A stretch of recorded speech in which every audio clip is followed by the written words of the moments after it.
Diana, acha kupigana, acha kupigana.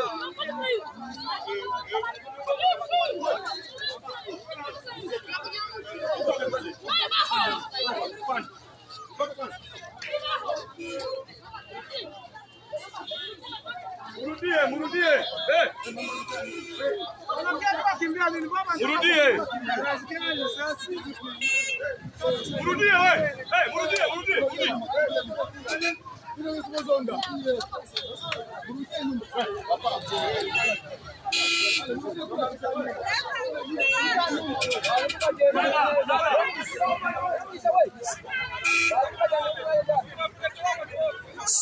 Ule ni Muganda.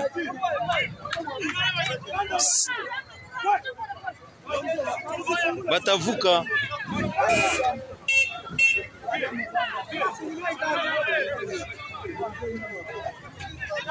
Bataifata.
Bon, hapa tuko deja Muganda, Aimé Solo hapa. Aimé Solo en personne. Tuko deja Muganda, tushavuka. Menisha poteana na benzangu wote. Siwe kata biko wapi.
Ces honneurs militaires, c'est pour annoncer que le chef d'état-major général des forces armées de la République démocratique du Congo, le général d'armée Célestin Mbala Moussensé, est arrivé à Goma ce 27 mars 2022.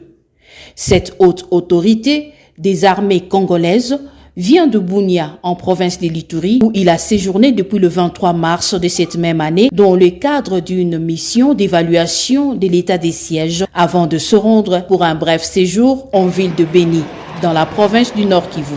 Pendant son séjour à Goma, le général Célestin Mbala Moussensé poursuivra l'évaluation des opérations militaires au Nord Kivu qu'il a commencé avant son voyage pour Bunia, en Ituri.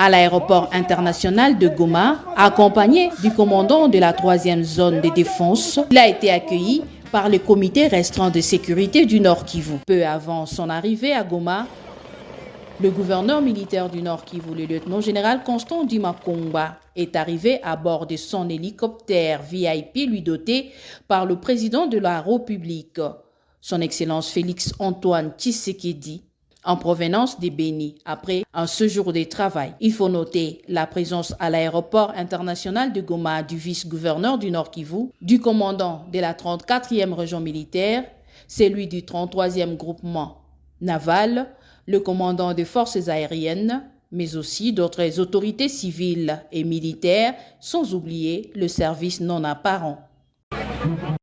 Les actions de développement à l'instar des opérations militaires de plus en plus intenses en Ituri en cette période de l'état de siège. Le travaux additionnel de modernisation de la voirie urbaine de Bunia, lancé le vendredi par le gouvernement militaire. Il s'agit de 8 km asphaltés pendant 10 mois par l'entreprise Mogabaon. Les tronçons ci-après.